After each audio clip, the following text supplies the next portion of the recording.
A single sentence can be a key turning a lock you never knew existed. For Eliza Holloway, a 24-year-old waitress drowning in her mother's medical bills, that sentence was a simple observation. For Gideon Pierce, a man insulated from the world by billions of dollars, it was a crack in the foundation of his entire life. She was just trying to get through her shift. He was just another faceless tycoon in a suit. But when she saw the ring on his finger, a flicker of a memory became an inferno that would threaten to burn down a century-old dynasty. This isn't a fairy tale.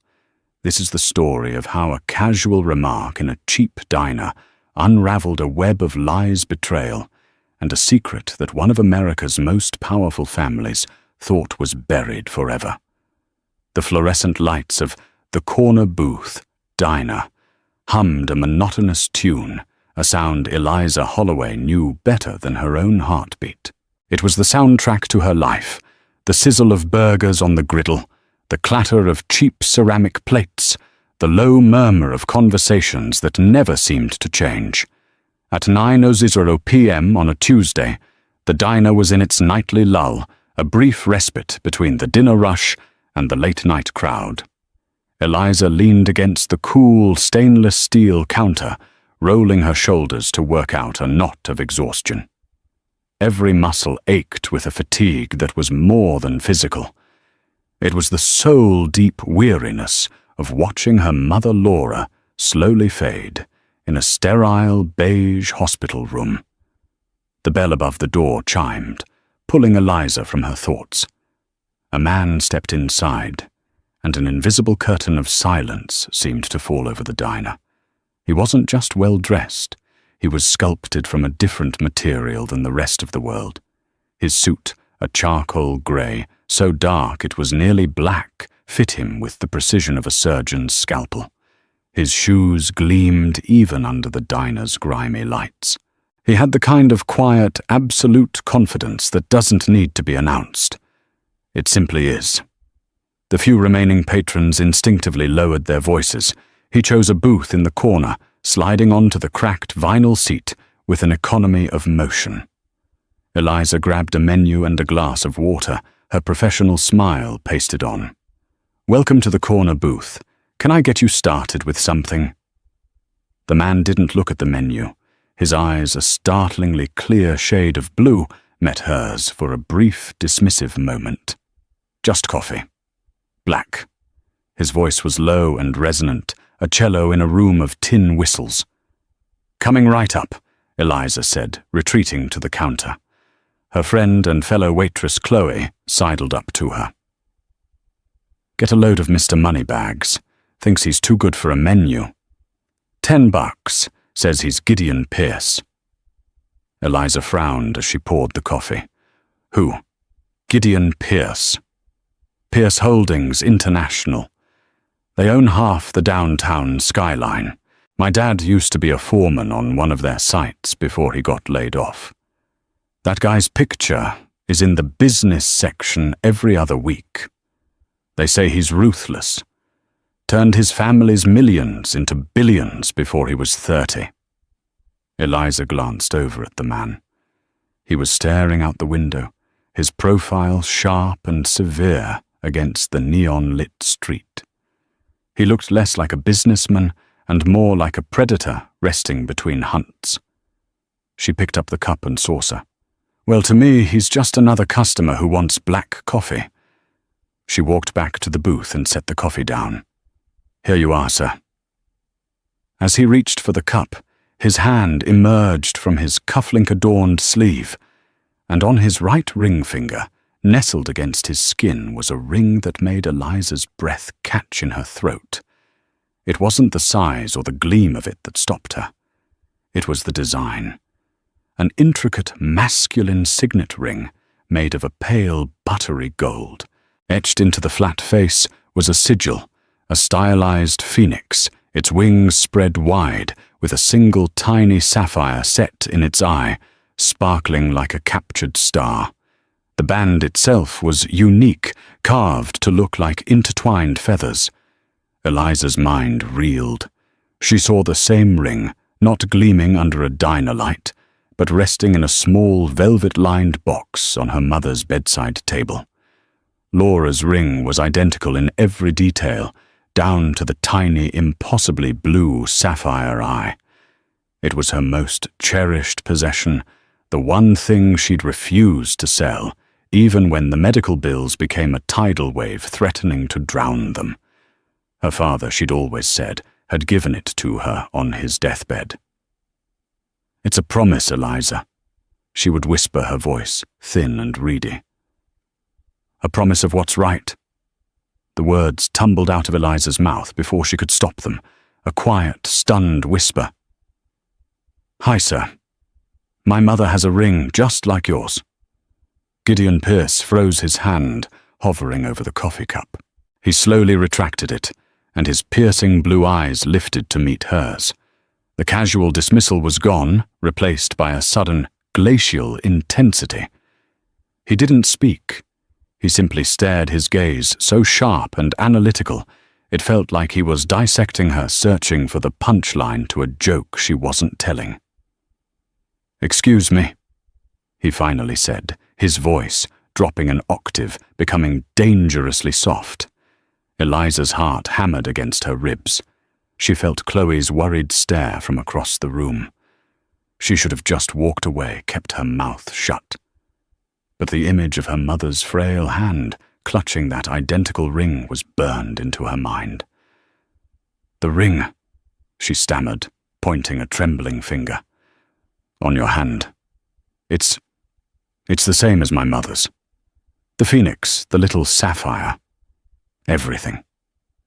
A flicker of something unreadable crossed his face, not surprise, not recognition, but something harder, darker. He slowly turned his hand over, examining the ring as if seeing it for the first time. "That's impossible," he stated. It wasn't a guess, it was a verdict. "But it's not," Eliza insisted, her voice gaining a desperate edge. "She's had it my whole life. Her father gave it to her. It's one of a kind," he told her.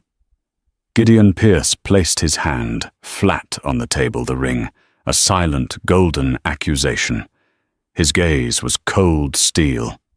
"This ring," he said, enunciating each word with chilling precision, "has been in the Pierce family for over 100 years. It was custom-made for my great-grandfather, Alaric Pierce. There is no other. There has never been another. You are mistaken." The finality in his tone felt like a slap. He was calling her a liar, or worse, a fool.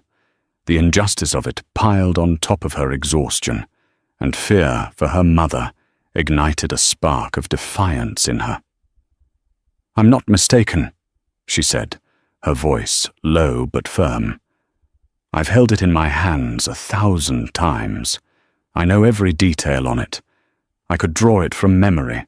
He leaned back, a faint, condescending smile touching his lips. It didn't reach his eyes. "A fascinating story.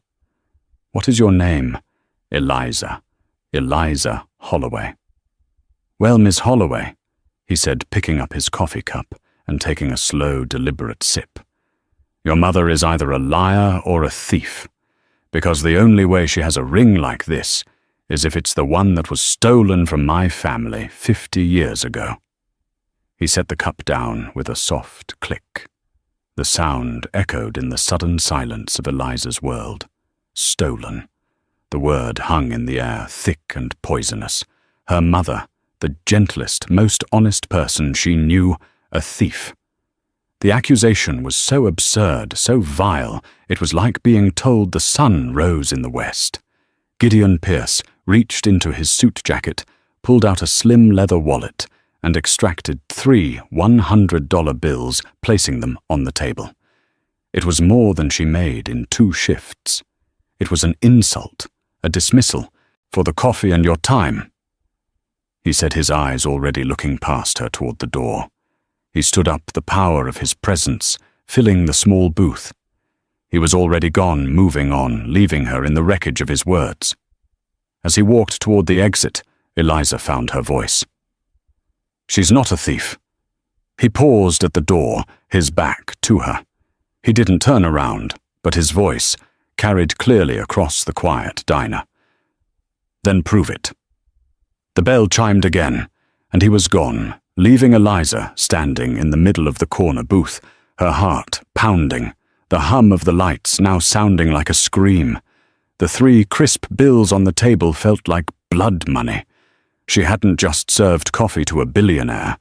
She had stumbled into his story, and in doing so, she realized with a cold dread she may have just destroyed her own. The drive to the hospital was a blur of traffic lights and the anxious thumping of her own heart. Gideon Pierce's words echoed in her head, a liar or a thief. It was preposterous. Laura Holloway was a woman who would walk back into a store to return a few cents of extra change. The accusation was a poison dart, and Eliza felt its venom spreading through her. She found her mother sleeping, her face pale and sunken, against the pristine white of the hospital pillow. The ever-present beep of the cardiac monitor was a fragile, rhythmic reassurance. On the small bedside table next to a glass of water and a well-worn book of poetry sat the small, dark blue velvet box. With trembling hands, Eliza picked it up. The velvet was worn smooth in places. She opened the lid. There it was. The pale gold ring catching the low light from the hallway, the phoenix with its proud spread wings, and the eye a tiny sapphire that seemed to hold a universe of secrets. It was identical. There was no question. "Eliza, honey, is that you?" Laura's voice was weak, raspy. Eliza quickly shut the box and turned, forcing a smile. "Hey, Mum, I didn't mean to wake you. You're late. Rough shift." Laura's eyes, though clouded with illness, were still sharp, still full of a fierce love that had been Eliza's anchor her entire life. The usual. Eliza couldn't bring herself to tell the truth. How could she voice such a monstrous accusation to this frail woman? "How are you feeling?" "Like I've been run over by a very slow, very expensive truck," Laura said with a weak smile. The doctors were in. More talk of options. It all sounds the same. She shifted in the bed, wincing, and her eyes fell on the box in Eliza's hand. Her expression changed. The weariness was replaced by a familiar, guarded look. "You were looking at the ring." Eliza hesitated. "I was just thinking about it. About Dad."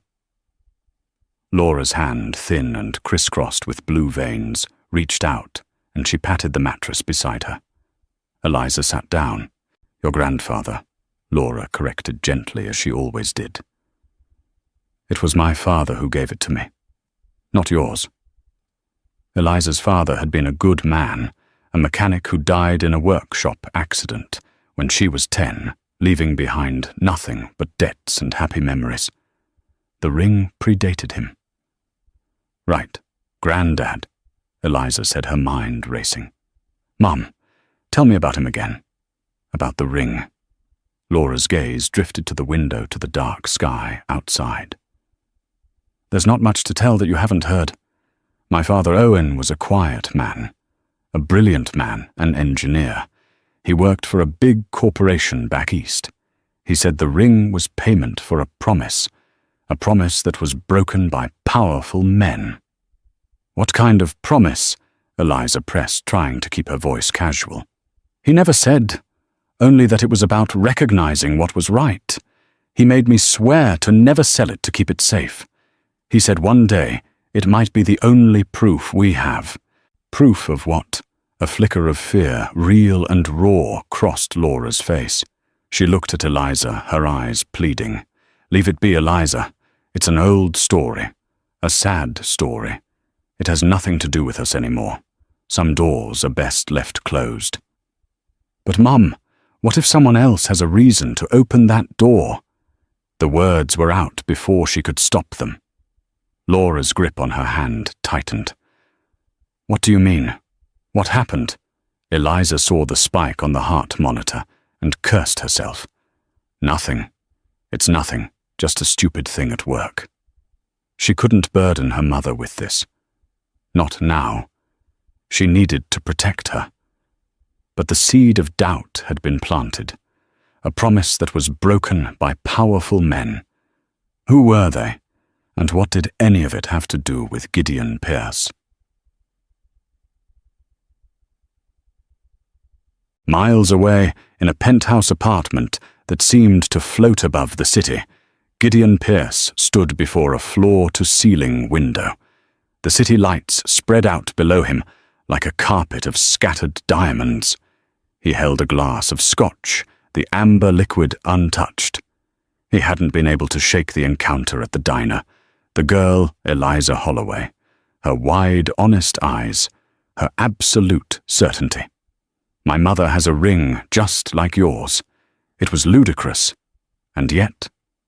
He walked over to a heavy mahogany desk and switched on a green-shaded lamp. From a locked drawer he retrieved a leather-bound folio. The Pierce family archives. It was a curated, sanitized history, of course, but it was all he had. He opened it to the section on family heirlooms. There, on a yellowed page, was a photograph of the ring. His ring. The description was clear. The Phoenix signet. Commissioned in 1922 by Alaric Pierce. Forged by artisan Michel Dubois of Paris. Unique design. Symbol of the Pierce family's rebirth from the ashes of the 1921 financial panic. Sole ownership passed down to the male heir of each generation. His father had given him the ring on his 21st birthday. It represents our resilience, Gideon. He'd said, his voice thick with pride. We always rise. Never forget that. Gideon's phone buzzed on the desk. He glanced at the screen. Genevieve Adler. He answered. Adler. You're still up, came a crisp, no-nonsense voice. Genevieve Adler was more than his lawyer. She was his fixer, the executor of his will and the keeper of his secrets. Something has come up, Gideon said, his voice tight. I need you to run a background check. Discreetly. Another hostile takeover. A person. Her name is Eliza Holloway. She works at a diner on 6th Street called The Corner Booth. Her mother's name is Laura Holloway. I want to know everything. Financials, family history, where they came from, who their people were. Everything. There was a brief pause on the other end of the line. Genevieve was too professional to ask why, but he could feel her curiosity. Is this a personal or professional matter? Gideon looked at the ring on his finger, the phoenix staring back at him, with its cold, sapphire eye. I'm not sure yet, he admitted, a rare moment of uncertainty. But it has the potential to become problematic. He thought back to the story his grandfather used to tell a story, told only in hushed tones after a few too many brandies. About Alaric Pierce's younger brother Daniel, how Daniel had betrayed the family, tried to steal Alaric's designs for a new kind of turbine engine, and in his greed had taken the spare signet ring Alaric had foolishly commissioned. Daniel, the story went, was disowned, cast out. And the ring was lost with him, a symbol of treachery. But the official family history, the one in the folio, never mentioned a second ring. It never mentioned a brother named Daniel. It was a ghost story, a family legend. Until now. Find out who Laura Holloway's father was. Gideon commanded, his voice hardening again, the moment of uncertainty passing. I want his name. I want to know what he did for a living. And I want to know if he ever, for any reason, crossed paths with my family. He hung up the phone. The waitress had said her grandfather gave her mother the ring. A quiet engineer. Broken promises. Powerful men. For the first time in a very long time, Gideon Pierce felt a sliver of something other than control. It felt like walking on thin ice, hearing the first faint crackle of it, giving way beneath his feet. He had told the girl to prove it. But now he realized with a grim certainty he had to do the same. He had to prove his own story was the truth. 3 days later, the name arrived in a single encrypted line of text from Genevieve Adler Owen Calloway. The name meant nothing to Gideon. He ran it through the private databases of Pierce Holdings, cross-referencing it with employee records, contractor lists, and financial dealings going back a century. Nothing. No Owen Calloway had ever worked for or with his family's company. He felt a wave of relief, quickly followed by suspicion. It was too clean. He was stewing in his office, a vast expanse of glass and steel on the 80th floor, when Genevieve herself appeared at his door. She was a severe woman in her 50s, always dressed in impeccably tailored suits, her grey hair pulled back in a tight chignon. She held a thin file. "You're not going to like this," she said, forgoing any greeting. She placed the file on his desk. Gideon opened it. Inside were public records. A birth certificate for Laura Ann Calloway, born in Wilmington, Delaware. Father Owen Calloway. Mother Helen Calloway. And then another document, a patent application from 1968. Inventor Owen Calloway. Invention a novel, gearing system for high-torque industrial turbines. Assignee of patent none. Application withdrawn. Gideon's blood ran cold. He recognized the schematic. It was a primitive but unmistakable precursor to the Pierce Mark III turbine, the very invention that had catapulted his grandfather's company from a regional player into a global powerhouse in the early 70s. The invention credited solely to his grandfather, William Pierce.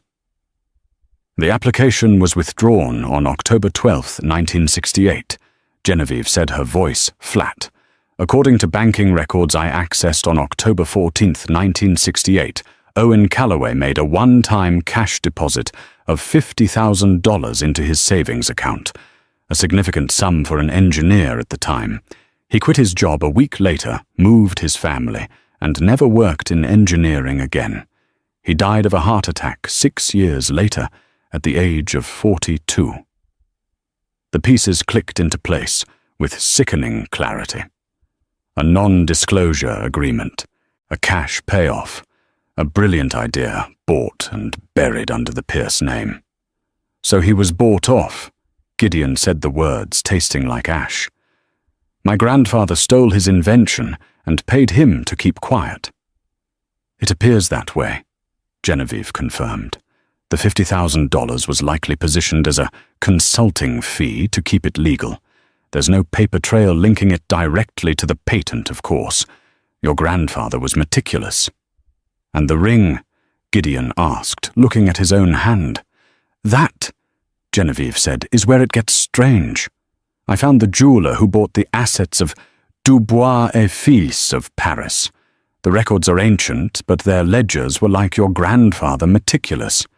In 1922, Alaric Pierce commissioned 2 identical Phoenix signet rings. He paid for both. There's a note in the margin in the artisan's hand. She slid a translated copy across the desk. It read, "One for the builder, one for the dreamer. May they fly together." 2 rings. The family ghost story wasn't a story. It was true. His great-uncle Daniel existed. So Calloway didn't steal the ring, Gideon murmured, thinking aloud. Daniel Pierce, the disowned brother, must have given it to him. But why? As a thank you, a token for a friend, or something more? The puzzle was no longer about a simple diner waitress. It was about the very bedrock of his family's legacy. It was built not just on resilience but on a lie. The knowledge was a corrosive acid in his gut. He had to speak to her again. Eliza was wiping down the counter at the end of another grueling shift when the bell on the door chimed. Her heart sank. It was him. Gideon Pierce didn't enter the diner this time. He stood in the doorway, the city lights framing him like a dark halo. He was dressed more casually in dark trousers and a cashmere sweater, but he still radiated an unapproachable aura of power.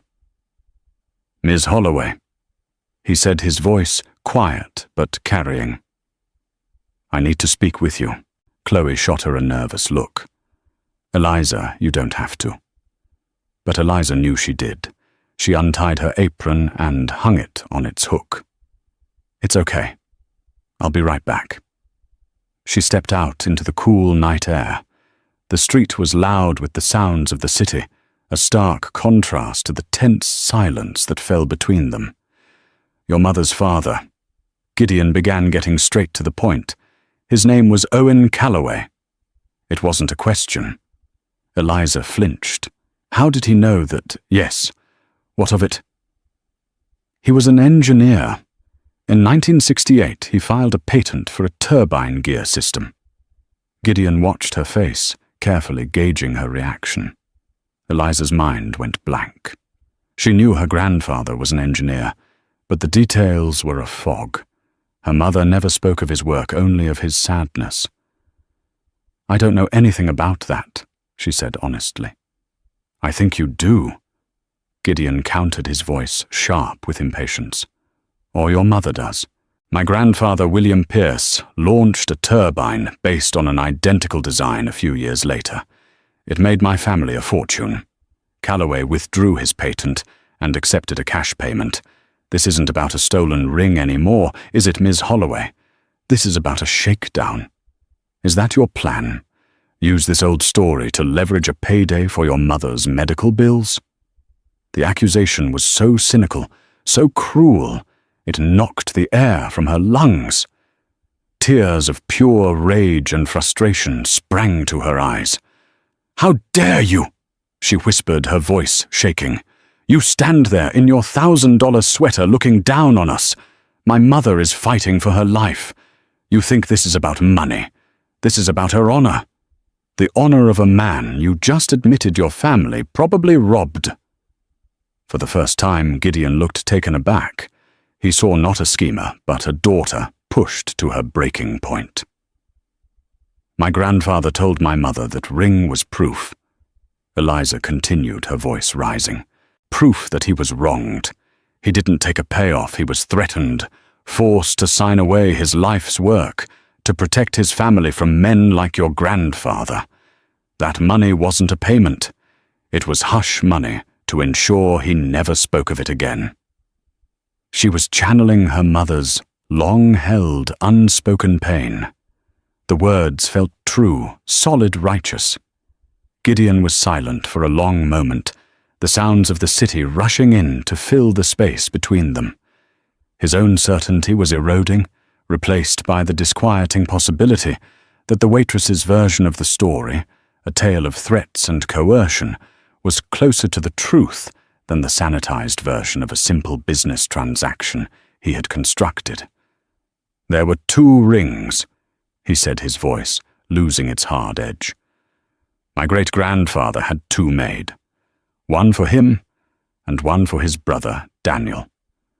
The family story is that Daniel was a traitor who was cast out." He looked at her, his blue eyes searching her face. "Was your grandfather friends with a man named Daniel Pierce?" Eliza stared at him, bewildered. "Daniel Pierce, I've never heard that name in my life."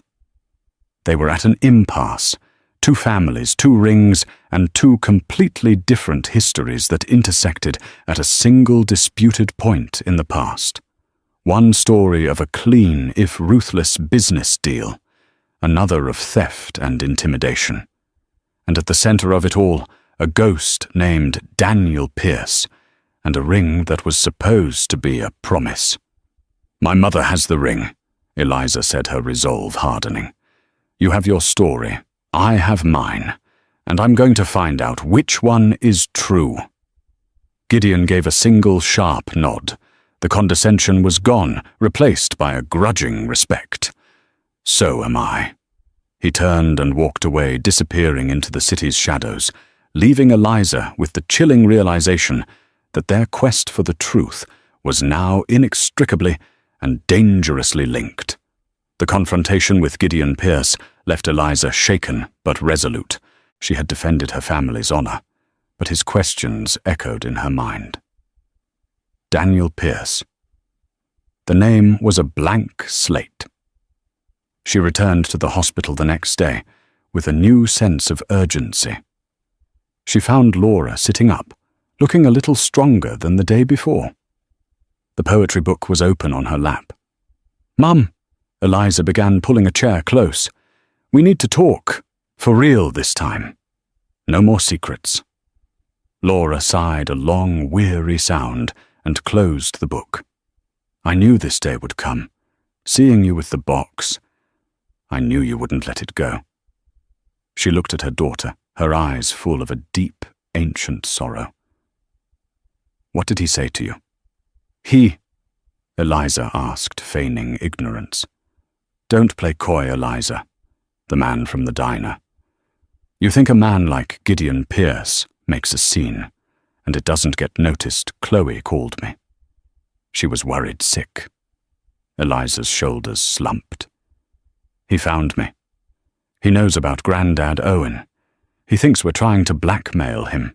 He thinks Grandad sold his invention to the Pierce family." Laura's expression hardened. "Sold it, is that what they call it?" She scoffed a bitter, rattling sound. "Your grandfather was a genius, Eliza. A gentle, trusting soul who thought the world worked on merit and good faith. He was working at a large firm, a competitor to Pierce Industries at the time.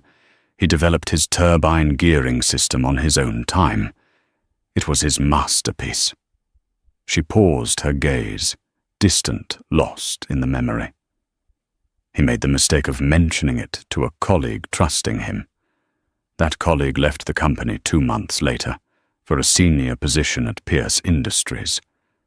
6 months after that, your grandfather received a visit from 2 men. They weren't lawyers. They were persuaders. They worked for William Pierce." The sterile hospital room suddenly felt cold. "What did they do?" Eliza whispered. "They didn't lay a hand on him," Laura said, her voice dropping. "They were smarter than that. They laid out photographs on our kitchen table. Pictures of me playing in the schoolyard. Pictures of your grandmother leaving the grocery store. They told him what a beautiful family he had. And they told him it would be a shame if something were to happen to them. Then they put a stack of papers in front of him. A non-disclosure agreement and a contract assigning all rights to his invention to a shell corporation owned by Pierce Industries. And an envelope full of cash. The story was uglier than Eliza could have imagined. This wasn't business. It was gangster tactics. "He signed everything," Laura continued, her voice trembling. "What choice did he have? He took the money because refusing it would have been an act of defiance, and he was too scared to defy them. We moved a week later. He was a broken man, Eliza. They didn't just steal his work, they stole his soul. He died 6 years later, but the truth is, they killed him that day in our kitchen." Tears streamed down Eliza's face. She finally understood the deep well of sadness in her mother, the fear behind her warnings. "But the ring, Mom," Eliza pressed gently. "Where does the ring come into it? Who is Daniel Pierce?" Laura flinched at the name, a genuine startled reaction. "Where did you hear that name?" "Gideon told me. He said his great-grandfather had 2 rings made, one for himself and one for his brother Daniel, who was disowned." Laura was silent for a full minute, her brow furrowed in concentration. "Daniel, Owen never said the name Pierce. He only ever called him my friend. His only friend in that terrible time." She began to recount a different part of the story, one she'd never shared. After Owen was forced out, he fell into a deep depression. But one man sought him out. a man who introduced himself only as Daniel. He was a drifter, an outcast, but he had an artist's soul and a hatred for the kind of corporate greed that had destroyed Owen. He had heard what happened to Owen through the engineering grapevine. This Daniel, Laura recounted, told your grandfather that he too had been betrayed by a powerful family. He understood what it was to have everything stolen by your own blood.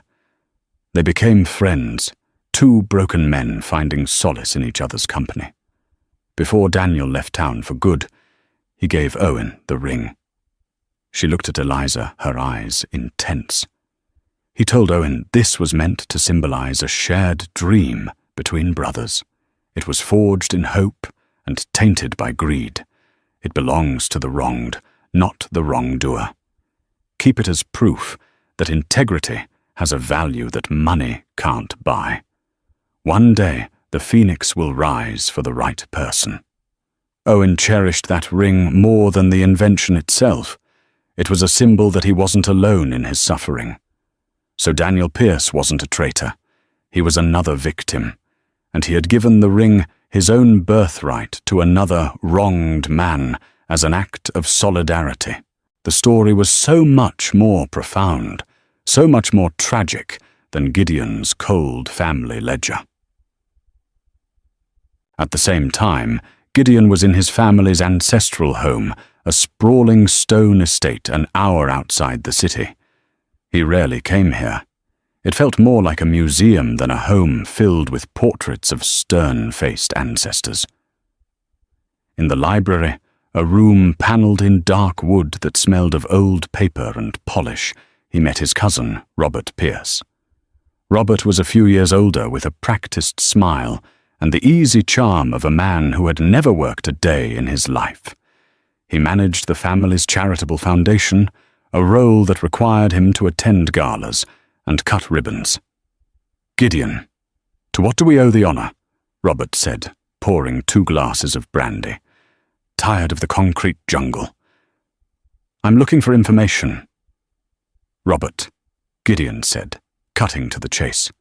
"About great-uncle Daniel." Robert's smile faltered for a fraction of a second.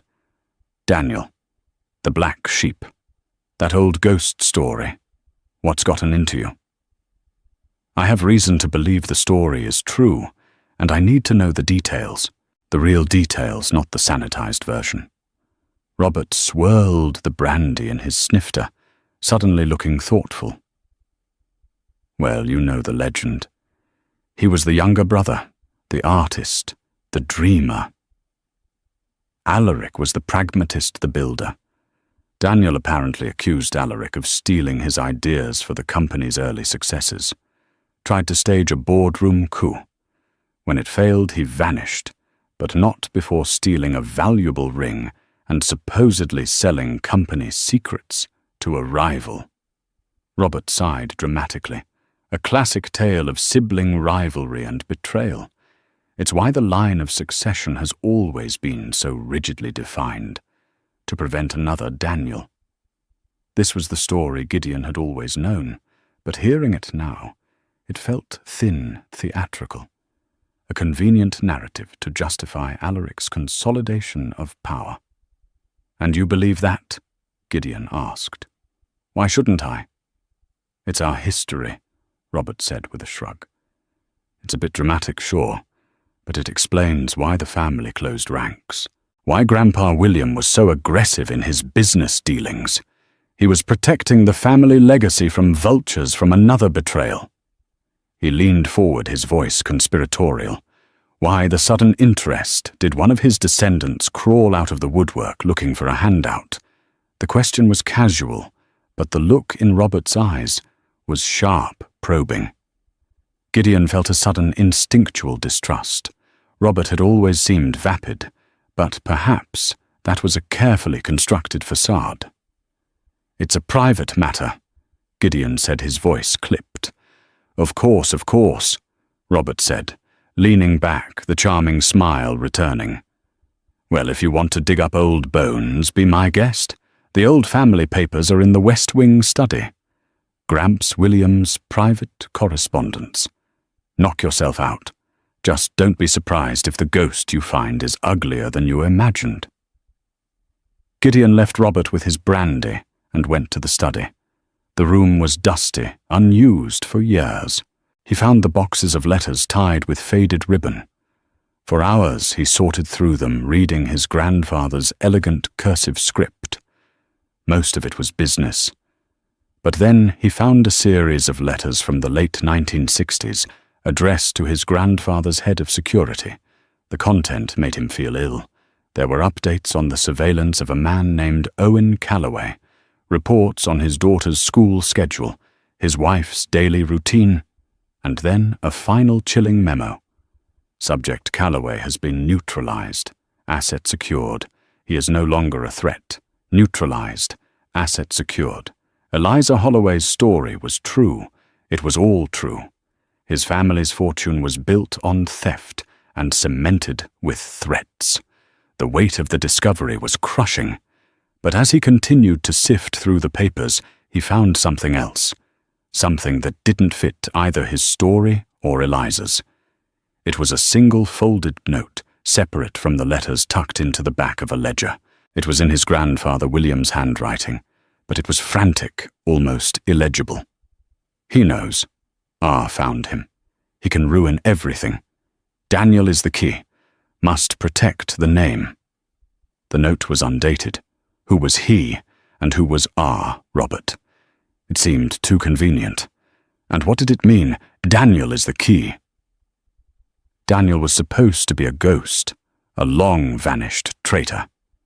But this note, written decades after Daniel's disappearance, spoke of him as a present active threat.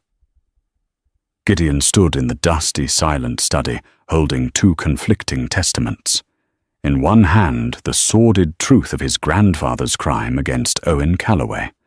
In the other, a cryptic note that suggested a deeper, more complex conspiracy was at play. The story was no longer just about his grandfather and Eliza's. There was a third player, a hidden thread. And the name of that thread was Daniel. The discovery of his grandfather's note threw Gideon into a state of focused obsession. He knows. R found him. Daniel is the key. It was a cipher, and Gideon knew he couldn't crack it alone. The animosity between him and Eliza had melted away, replaced by the grim reality that they were the only two people with a stake in the complete truth. He found her where he knew she'd be, in the hospital cafeteria, staring into a cup of coffee with the same haunted expression he saw in the mirror. He sat down opposite her, placing a thin file on the table between them. "Your mother was right," he said, his voice devoid of its usual authority, filled instead with a quiet gravity. "About everything. The threats, the coercion. My grandfather put your family through hell." He pushed the file forward. It contained the copies of the surveillance reports on the Calloway family. "This is the proof." Eliza opened the file, her hands trembling as she read the cold clinical descriptions of her mother as a little girl being watched. Her face paled. She looked up at him, her eyes wide with a mixture of vindication and horror. "Why are you showing me this? Because my story is falling apart, and so is yours," Gideon said. "There's more to it." He told her about the note. Daniel is the key. It was written by my grandfather, William, long after your grandfather was silenced. He was scared of someone who knew the truth about Daniel. Eliza frowned. But Daniel gave my grandfather the ring. He was an outcast, a victim like Owen. "That's what he told your grandfather," Gideon countered. But what if that wasn't the whole story? What if Daniel's disappearance wasn't just about him being cast out?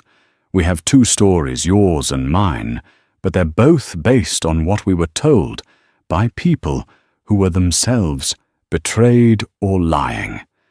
We need a primary source, an objective truth. "Where do we find that?" Eliza asked, the weight of a multi-generational conspiracy settling on her shoulders. "The rings." Gideon said, a spark of inspiration in his eyes. They're the one constant. They're the origin point. My great-grandfather Alaric commissioned them from a Parisian artisan, Michel Dubois. The business is gone, but I found the firm that acquired its assets, and more importantly, its records. The ledgers. In Paris. Eliza's heart sank. That was a world away. I had the relevant pages scanned and sent over this morning, Gideon said, tapping his phone. The high-resolution images are waiting in my office. I need another set of eyes. Your eyes. You know your ring better than anyone. An hour later, Eliza found herself in a place she could never have imagined, Gideon Pierce's office on the 80th floor. The silence was absolute, the view of the city breathtaking.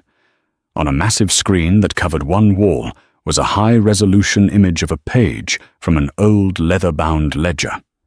The script was elegant, spidery French. A translated transcript scrolled beside it. They pored over the entry for Alaric Pierce's 1922 commission. As Genevieve had discovered, it listed 2 identical rings. But as they zoomed in on the artisan's original French notes, Eliza saw something the translator had missed. The translator's note read, "1 for the builder, 1 for the dreamer." But the original French was more specific.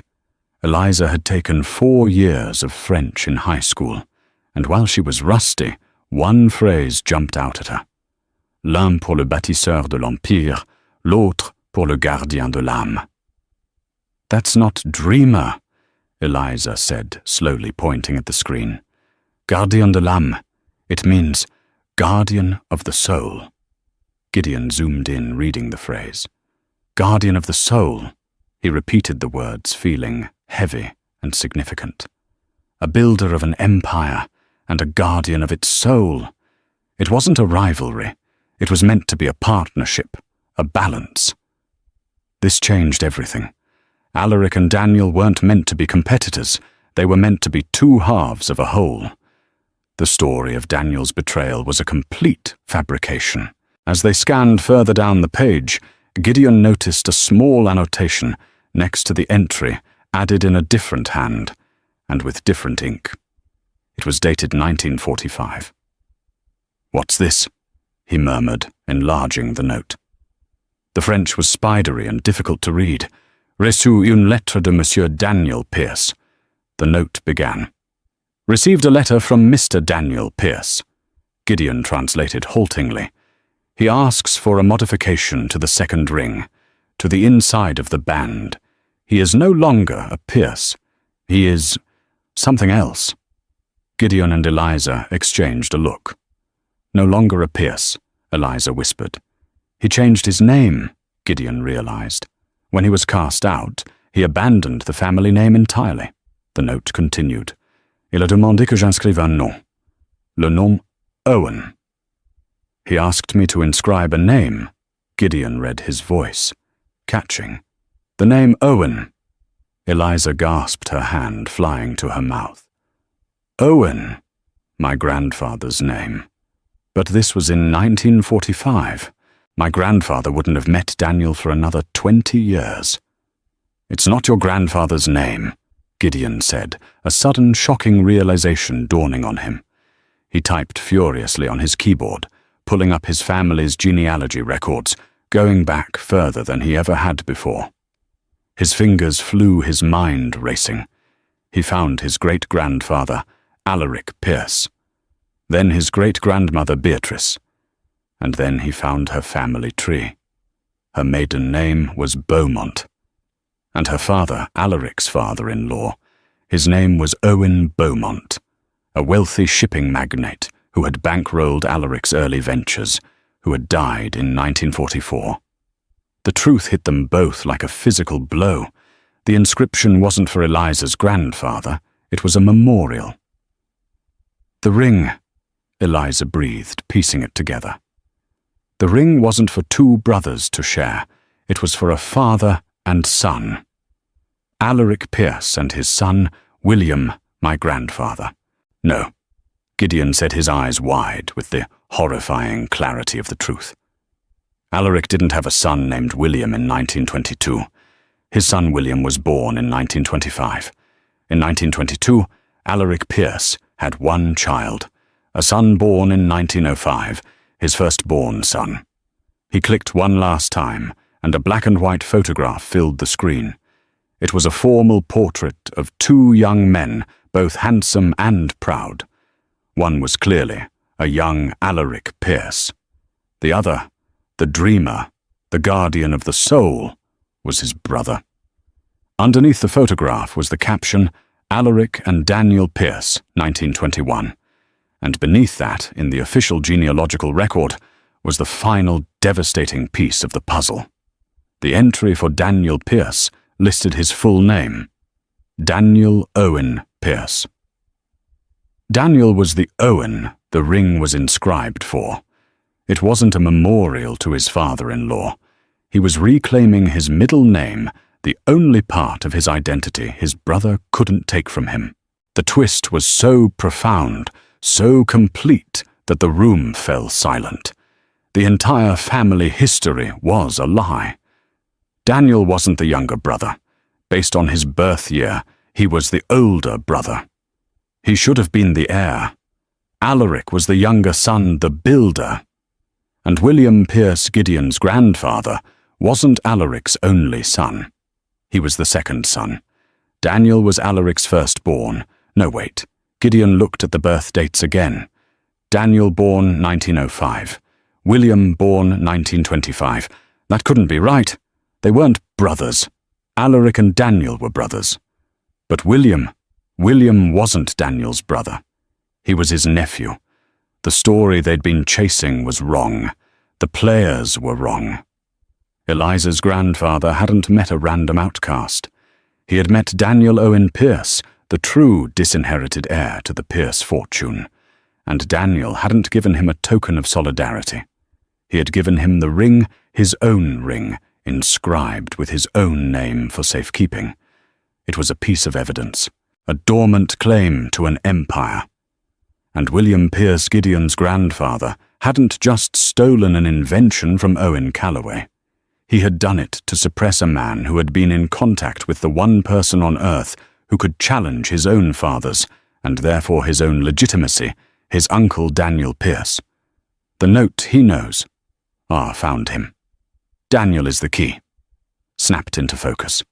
It was Owen Calloway.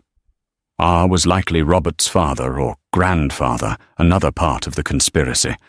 And Daniel was the key because his existence and his connection to Calloway threatened to unravel the foundational lie upon which William Pierce's entire life and fortune were built.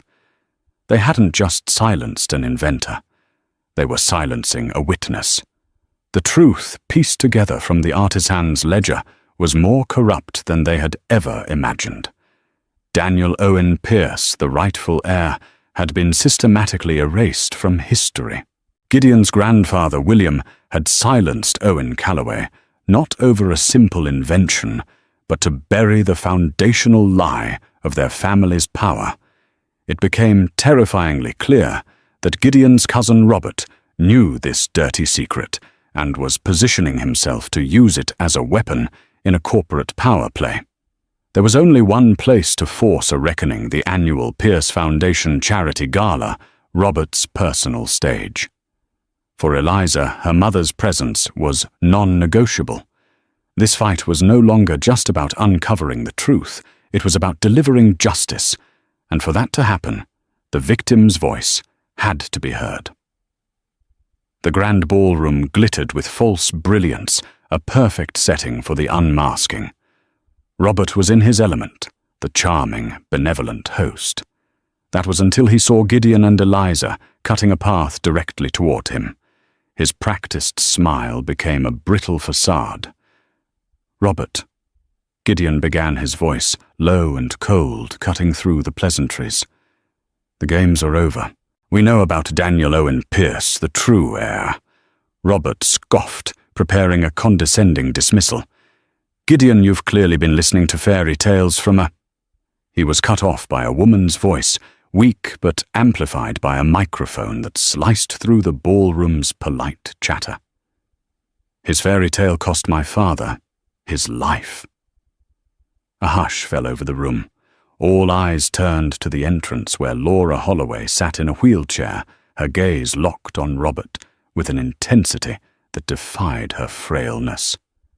William Pierce destroyed my father because he was friends with the honorable man your family threw away, Laura declared. My father was forced to keep your secret. I will not. As gasps rippled through the stunned crowd, the massive screens on stage meant to display photos of the Foundation's good works flickered. Eliza held up her phone, and the damning image from the Parisian Ledger filled the screens for all to see, the entry detailing the commission for 2 rings, and the name to be inscribed within the second Owen. Trapped, Robert stared from Laura's accusing face to the irrefutable proof on the screens.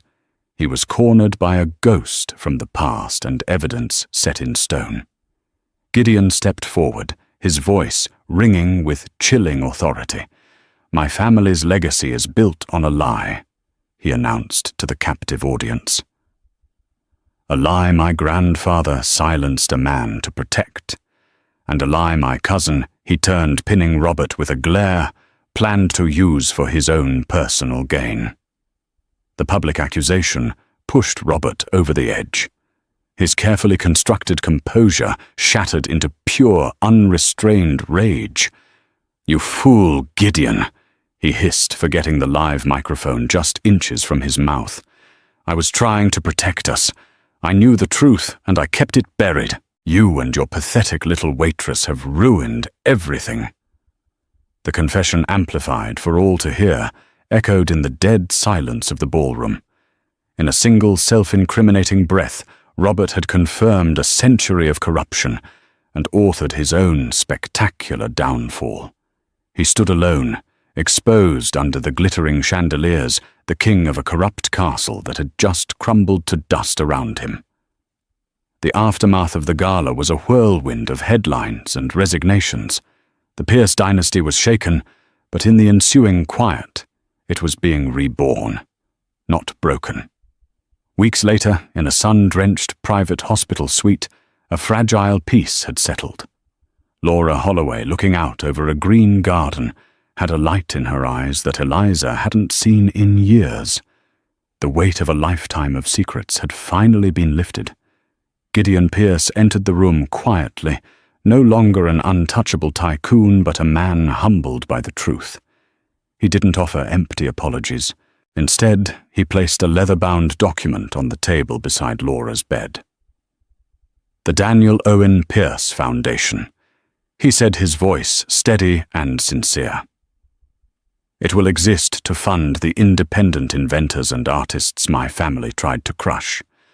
A significant portion of my family's fortune will serve as its endowment, with the estate of Owen Calloway as its first honorary beneficiary. Tears welled in Eliza's eyes. It was more than restitution. It was justice forged into a new legacy. Laura simply reached out and placed her hand over Gideon's. "You have honored him," she whispered. "You have honored them all." Gideon then looked at Eliza, pulling his own phoenix ring from his finger and placing it next to the one that had started it all. The 2 rings, twin flames of pale gold, lay side by side, finally reunited. "One for the builder, one for the guardian," he said, his gaze locking with hers. "I can rebuild the company, but it has been missing its soul for a century. Help me bring it back, Eliza." It was an offer not of money or power, but of purpose. Looking at the 2 ring symbols of a promise finally kept Eliza saw a clear path forward. "Yes," she said, her voice firm and her heart full. "Let's give them a legacy to believe in." A single sentence in a late-night diner set in motion a chain of events that rewrote history. Eliza Holloway, a waitress who fought for her mother's honor, proved that the truth, no matter how deeply buried, has a power that no fortune can suppress. And Gideon Pierce, a billionaire, trapped in a gilded cage of lies, discovered that true wealth isn't about what you inherit, but about the integrity you choose to build. Their story reminds us that every family has its secrets, and that it sometimes takes the courage of an outsider to bring the truth to light, allowing the phoenix to finally rise from the ashes. If this story of truth, justice, and the incredible power of one person's voice moved you, please give this video a like and share it with someone who appreciates a story that's more than just fiction. Don't forget to subscribe to our channel for more true-to-life dramas that will stay with you long after the screen goes dark. Click that notification bell so you never miss an upload. Thank you for listening.